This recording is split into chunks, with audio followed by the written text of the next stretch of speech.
Great. So you should be seeing this tab. So welcome to this session. It's great to see the number of people that we have in. We have 12, we have 11 in so far. And this session is a session I've done before, which is called the 3 C's of Skills Development. I've previously delivered this as part of a series around soft skills that I ran in the summer. And this is the second time I've done it, so a little bit has changed since then. But just to kind of give you a little bit of an introduction to who I am, so you kind of know who's presenting here. So my name is Mark Jones, for those who haven't met me before. I'm a non-profit Salesforce admin with over 5 years experience in the ecosystem. Got started out as an admin back in 2016. I'm just actually about to move into consultancy next month. So if this was happening in October, I would be telling you that I was a Salesforce consultant, whereas at the moment, I'm still in the admin world very, very much. I'm the co-leader of the Newcastle upon Tyne user group over in the UK. I'm a certified administrator. I'm hopefully going to be 3 times certified before the end of the year. Forward-looking statement, or fingers crossed. 3-time Trailhead Ranger, multi-time conference speaker. This is my second conference this year, actually. And I do quite a bit of different bits and pieces here and there. So I contribute quite a bit with the Salesforce.org side of things in terms of the EMEA Ask Me Anything sessions and the open source common sprints. I've also been a mentor with the Trailblazers Mentorship Program. And last but not least, one thing I'm very proud of is that I'm the blog author of the Ragmuffin admin blog. And so if you want to have a look at that, just search for myself and you'll be able to find those links elsewhere. My link to my Twitter and my LinkedIn should be available on my profile. So if you want to connect with me on either of them, please still feel free to come and connect with me. I'm more than happy to chat around different topics around Salesforce. And so I love doing that, and I love being able to help out the community as and where I can. So in this session, the topics that we'll be covering is going to be very briefly covering why skills development matters. I'm going to very briefly cover who is responsible for our skills development, and also going to be very looking at what each of the 3 C's are. A C that I've deliberately not included as one of the 3 C's, and we'll hopefully have a bit of time towards the end for questions and answers. So hopefully we'll be able to do all of that within the next 20 minutes or so before we have to do the giveaway. So why does skills development matter? I've put some points on there, and I'd love to hear your thoughts in the chat or in the Q&A as well. But I've put down 5 points in terms of what I think, and a lot of these are quite similar to each other. So first point I've mentioned is a more developed skill set will lead to higher quality results in the work that you do in your organization. So, for example, if you're building up your skills in, say, reports, dashboards, and analytics in general within Salesforce, if you build up your skills in that area, you're going to be able to provide better quality results and work around things like data quality checking and all that kind of stuff. And that's just an example, but that principle of having a better, more developed skill set will lead to higher quality results in general, and that's a really great thing overall. Similar to that, a more developed skill set can make you more marketable to other employees and thus enhance your career prospects. So if you're looking for roles in, like, say, admin roles, developer roles, consultant roles, having more skill, a higher level of skill set will make you more marketable to different employees and recruiters the like. And as you see in the chat there, thanks, Rohan, for sharing the raffle link as well. That's great. So again, feel free to click on that link and fill in the details, and we'll be announcing the winner shortly. But going back to why skills development matters, continuous improvement of your skills can help keep you on top of industry changes. So a good example of this, I would argue, is Flow at the moment. It's really kind of prominent topic of conversation within the community, particularly with some of the recent announcements around Flow, and how that's been marketed as the one automation tool that Salesforce want to use going forward, which you might have heard if you were in the Flow session earlier on. So that's a good example. So like learning Flow can really help you keep ahead of the curve. Improved skills development can also help make you a much more well-rounded professional and a better employee overall. So if you're working, for example, as part of a team and you grow your skills in teamwork, then you're going to be a much more solid team member overall. And the last point I mentioned about why skills development matters is that Salesforce as an industry and as an ecosystem that we all love here, surely, it's always evolving. So constantly developing and growing our skills is something that we need to do. Otherwise, we'll struggle to keep up and we'll be left behind in the dust a little bit. So that's why I think skills development matters. But again, I'd love to hear your thoughts in the chat. Some quick ways to develop your skills in the ecosystem, and this is not an exhaustive list by any means, but here's three I put out there. Certifications.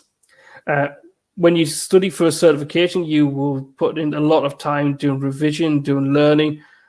You will probably also put in some time working with, say, something like DevOps or working with Trailhead and doing practical modules in the lead up to your exam. So the preparation for doing a certification can really help you grow in your skills, as can sitting the exam itself, because sitting an exam in itself is arguably its own skill. So that's one way you can develop your skills in the ecosystem. Trailhead as well. I think that one kind of explains itself, but depending on, there's badges for just about any topic. So if you want to learn like Tableau, if you want to learn Heroku, if you want to learn MuleSoft, there is badges on Trailhead for all of these things. There's over 1,000 badges. And there's a good mixture of technical and soft skills content. So Trailhead's a really good source for your skills development. And the last one I wanted to mention there is around the Trailblazer community. So the Trailblazer community is a fantastic way to grow in your skills development, whether that is by leading the group, or whether that is by potentially presenting at a session, speaking at a conference, or just simply attending groups. Those ways can be very helpful because you can build connections and you can grow in your ability to actually become a better Salesforce professional. So that's three key ways I think the Salesforce professional can develop their skills in the ecosystem.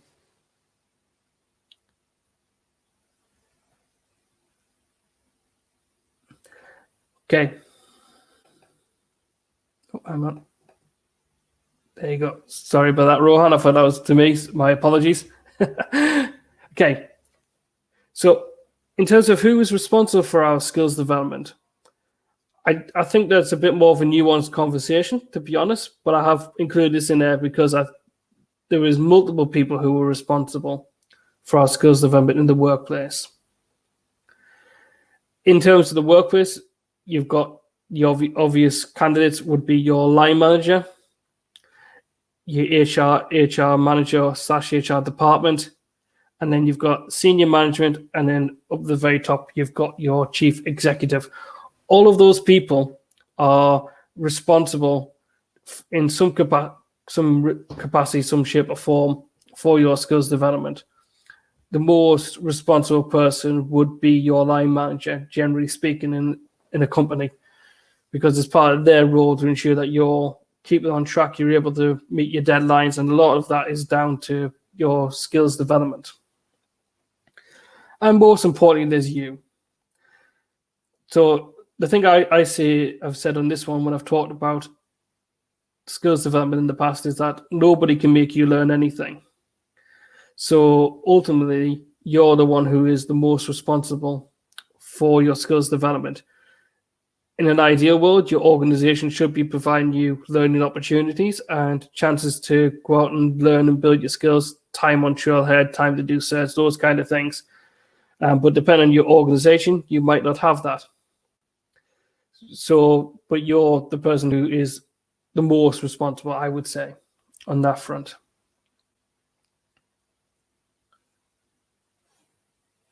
Just click on my slide again and move on. Okay, so moving on to the C's. The C that I've put down that is not one of the 3 C's is competency. I refer to it here on this side as it's the elephant in the room, because when it comes to skills development, this is the thing that all skills development actually builds in as a natural byproduct of trying to learn and grow your skill set. So whenever you invest time in learning, your competency in that area will naturally grow as a result. So I've not included that as one of the C's very specifically for that reason. Because if you're spending time learning, spending time developing and growing, your competency will improve. And I mentioned on the slide here, improved competency is the goal of skills development. It's not a barrier in our skills development. So again, competency comes naturally. And the thing that I sometimes hear from people is, I could never learn how to do that because I'm not good at it. That's almost an oxymoron in one sense. Again, your competency naturally grows and develops through taking time to learn your skill, improve your skill set, and hone up your knowledge. So competency is important, and it is very much part of this process, but it is not one of the 3 C's. But let's now then move on to the first of the 3 C's, which is capacity. I mentioned in my introduction that my background is as a non-profit admin, and I've been working as a non-profit admin for the last 5 years. And when I talk to non-profit admins, the biggest challenge that they have in some shape or form is tied to capacity. There's usually issues around I have too much work to do and I don't have enough hours, or I've got all of these other responsibilities, because it's quite common in the non-profit space to have somebody who is doing the Salesforce admin but is not actually hired as the Salesforce admin. They'll be hired as something like the HR manager or the marketing manager, fundraising manager, and so on. So they have lots and lots of other responsibilities, and then Salesforce admin, which for quite a few organizations should really be a full-time job, sitting on top of that. And a lack of capacity, as I say on the side here, it can erode learning. Your capacity, if you've got a good amount of it, it can be one of your best friends, or it can be a big hindrance if you don't have enough of it. And that's the thing with these 3 C's. If the 3 C's that I list here are in a good place, they can be your best friends and be real allies into your skills development and growth. If they are not in a good place, then they can really prohibit you learning, progressing in your career in the long run. So the challenge for us as Salesforce professionals is to work through these C's and kind of ensure that they're in a good place, whether that is working with our organizations to make that the case, or whether we have to kind of take some responsibility on our own shoulders and maybe do it outside of work. But I'll get into that a little bit in the next C. So say my first C is capacity. And I put the key point there is that if you want to achieve something in life, then you should and must take the time to invest in that area of life. And investment takes time, and it takes patience, and it takes effort. And I honestly believe that learning is vital to us in the Salesforce ecosystem. We have 3 releases a year, and each release is coming out, we're seeing bigger and bigger changes at the moment. So like, for example, was Salesforce just finalized the purchase of Slack. How is that going to affect the ecosystem going forward? That's a massive thing. As is the changes, as I mentioned, the flow as well. For the admin community, that's a huge change. So we need the capacity to be able to go out and learn these things, and to try and keep, if we can, keep a little bit ahead of the curve, so that we are able to bring kind of real high quality work to our organizations that we work for. So we need the capacity to do that. The second C is culture.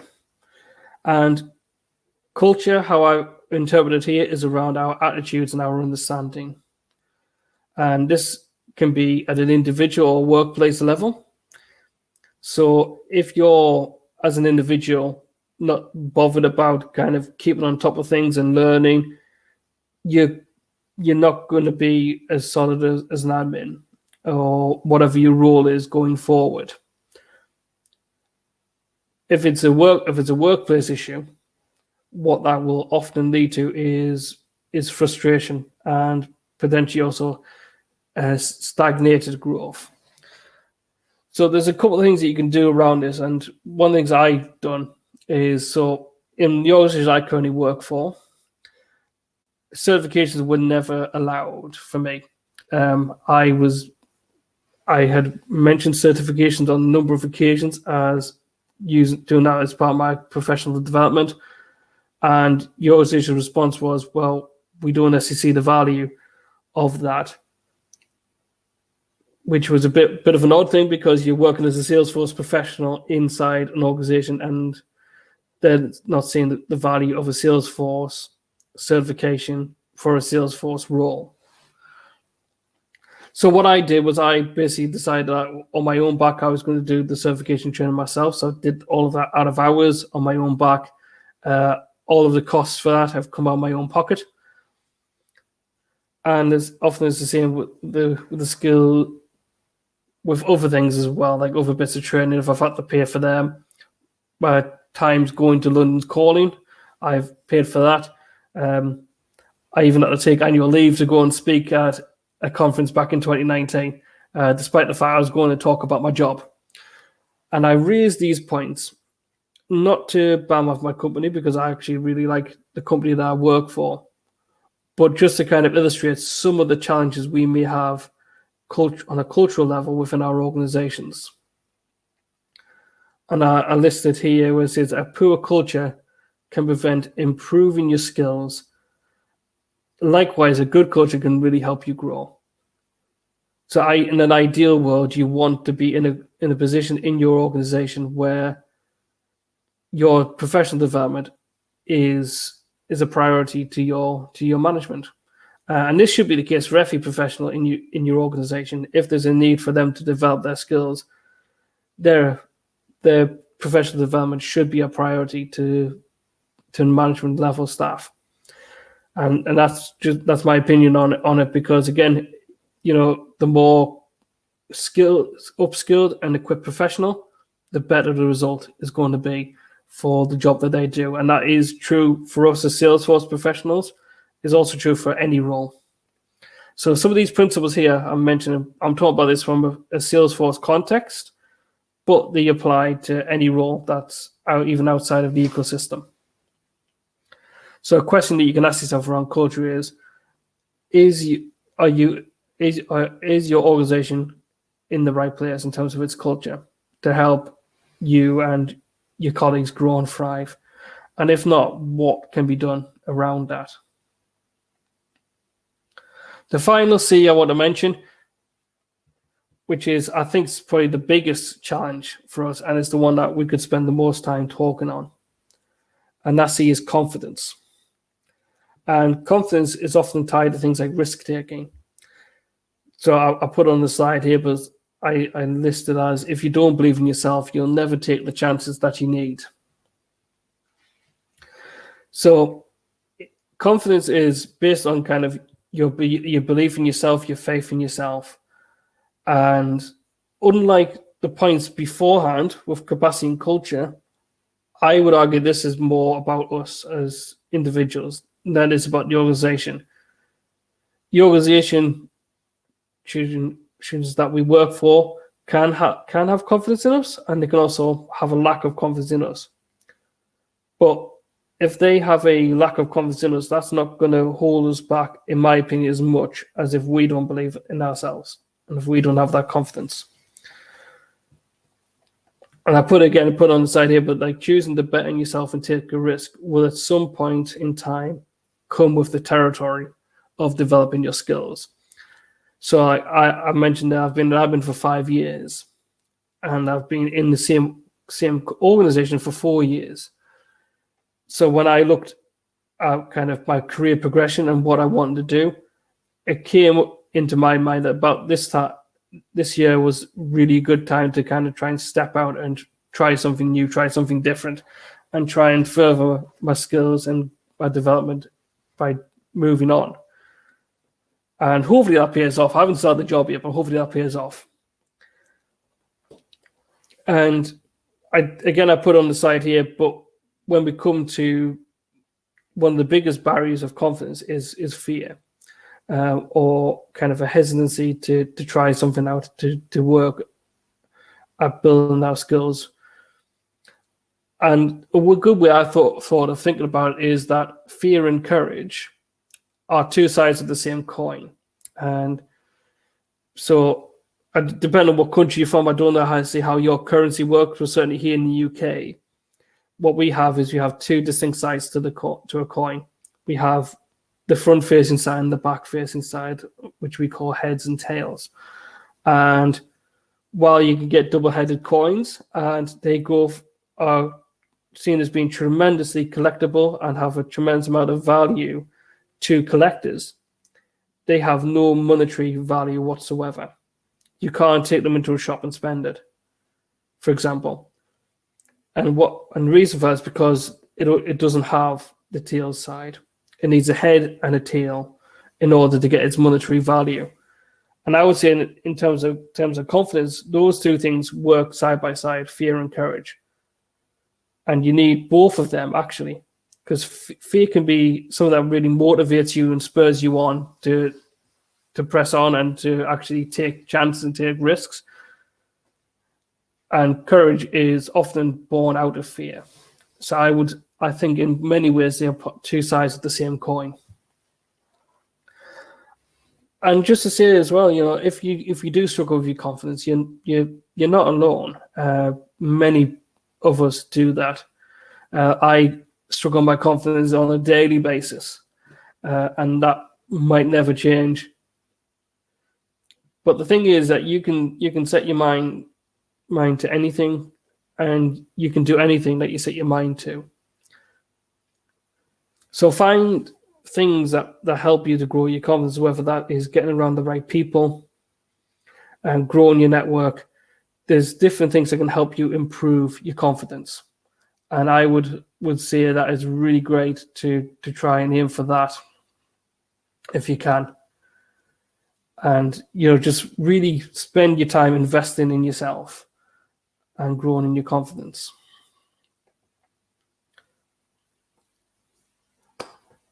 Just as we kind of begin to round up and see what kind of questions we've got in to answer, I've got 4 things that you can do to assist in your skills development going forward, and then some bonus tips. The first thing I've mentioned is about thinking about what you want to learn in your role over the next year or so, and get that down in writing.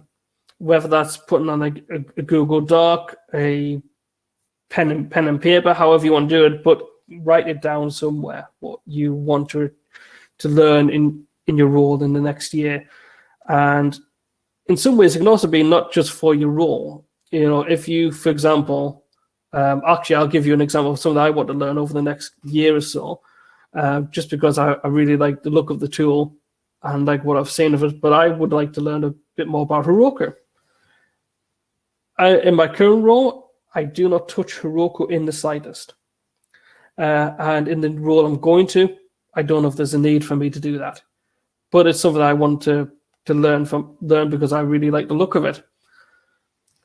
So there's nothing wrong with having some additional things on that as well, but make a list somewhere of what things you want to learn going forward and get that in writing. And the reason I say to get it down in writing is, if you're anything like me, if you don't write these things down, you probably won't actually do them. If I keep all my ideas, all my thoughts in here, I very rarely actually ever do anything with them. So I have I actually use a dev org to put my goals in, and I actually track them throughout the year. That could work for you as well. But I'd say the main idea with that is to map out what you want to try and learn, what you want to achieve, and get it all in writing. The second point is get practical with it. If you can, try and work out how much time, and if it's coming out of your own pocket, work out how much cash, how much money is going to cost you. And kind of try and map these things out and plan these things going forward. If it's things like certifications, you have to bear in mind that the certifications are going to be $200 or $400 plus VAT, and that's not inclusive of, unless you get some kind of discount or you get like a cert voucher or something like that. But if you're paying full whack for it, it's going to be $200 or $400 plus VAT. Unless you're doing like the CT exam, that's a lot more money. So those kind of things you want to work through, like how much time do you need to invest in that learning? How much is it going to cost? And try and map these things out so you can actually plan throughout the year. The third point for this is about blocking out some time in advance for your learning. If you're able to do this, you'll have a look and see like what time you can block out in your calendar, whether you can see a block out an afternoon once a week, block out a day across a month, or however works for you, in your organization or for you. But also try to be flexible with it. And just to bear in mind that sometimes things do come up suddenly. So where you can be flexible with those things, that's really helpful. The fourth and final thing I mentioned about assisting in your skills development is to constantly keep on top of those goals and those things you want to learn. Update your list as appropriate and keep on reviewed at regular intervals. So I'll give you an example from me. So I set myself 4 goals at the end of last year that I wanted to achieve this year. By the end of January, I'd achieved 3 of them. And by the end of June, I'd achieved all 4. So I needed to update them. So I did. And I updated with something, quite frankly, were variations of the same goal. So one of them was get my admin cert. So once I got that, my next goal was to get Platform App Builder, which I'm still working on. So there's nothing wrong with having goals that are related to you, like goals you've already completed. So again, like the cert's a good example of that. You complete admin cert, and you then say, okay, I'm going to do advanced admin, or I'm going to do Platform App Builder, or whatever journey you go through. There's nothing wrong with having goals that are related to other goals, but just keep on top of them, because the last thing you want to do is, if you're not, there's that old cliche, isn't it? If you're not moving forwards, you're actually moving backwards, because when you stay still, everybody else moves ahead and gets ahead of you in terms of their development and that.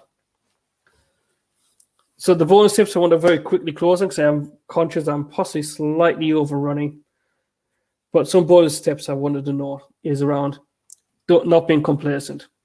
And that's just really just about like kind of not being lazy with things, kind of like, again, keeping on top of what your plans are. Take time to rest. Burnout is a very serious thing. It's a big problem. Many people have gone through it. So you need to take time to rest for yourself, and you need to take time to kind of recharge, find things that you get enjoyment out of, find things that refresh you, and that aren't Salesforce related. I'm going to put that one out there. So sometimes we need to step away from Salesforce in order to kind of come back and be better with what we do with Salesforce. And that might, those things that you do for rest, might things just be like going for a hike somewhere. It might be spending time with your pets, if you've got pets. Like I've got a 13-month-old pup in the house, and I absolutely love that. And we've got him.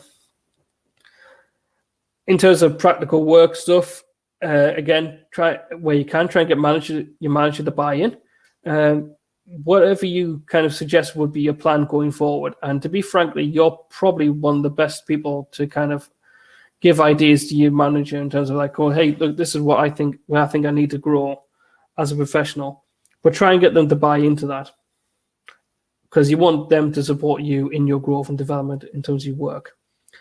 Again, I mentioned it, but keep on top of your goals, update your goals regularly. Be okay with failure as well.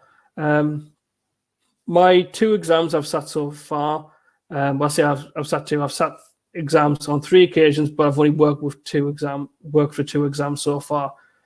Both my admin and my app builder, I failed first time around, and that's okay. And that's okay. The thing I say with failure is that failure is success that's waiting to happen. So be okay with not doing things like passing exams or struggling with things. That's completely fine. It's part of the natural journey of developing your skills. Avoid comparison as well. It's one of the biggest pains that you will ever face in terms of comparing yourself to others. You know, if you look at the people that you look up to and go, oh, they've got so many more badges than I do, or they've got so many more certs than you do, don't let that hold you back. Just keep on pressing on, keep on working for your goals, and, you know, because at the end of the day, nobody is you. Only you can be yourself. And then the last 2 ones I mentioned about being present and giving it a shot. Wayne Gretzky, hockey player who some people might know on here, he mentioned there's a quote attributed to him, which I think is very, very true, which is that you miss 100% of the shots you don't take. So if you don't try, and that's really what true failure is. True failure only happens when you don't try. If you try, on some level you succeed. And there might be work you need to do to kind of officially kind of succeed, depending on what the guardrails are for whatever it is. For example, cert exams. If you're doing a cert that's 65% pass rate and you come out with a 63% pass rate, which was mine on my admin first time around, technically that is a fail, but it's not really necessarily a fail because you've done well enough to actually all come close to passing, and you've also done well enough to come away with pointers to where you need to work further. So give it a shot, give it a try. And with that said, which is what I'll stop sharing my screen, but just like to open up to questions, and we'll pass over to see what questions we've got coming through in the chat. But thank you very much for having me. And let's see what questions we've got. Okay. So I see, Rohan, you've got a question in the chat. So it says, I have an interesting question. Many of us may be facing during this great resignation period going on in the tech world. How to manage office work during the notice period, as we do need time to prepare and apply still. We cannot discard the office work as well. And for some of us, the notice is for 2 to 3 months. Yeah, so that's an interesting one. That really does depend on the organization, I think. So for me, I've basically been told that they don't want anything major doing. So basically all I'm doing is essentially kind of maintaining things, keeping things going, but they don't want any big changes to them because I'm not going to be there to kind of see it out. I think the big thing that we want to try and do, and it's not always easy because, like, for myself, there's not going to be a replacement immediately from me moving on.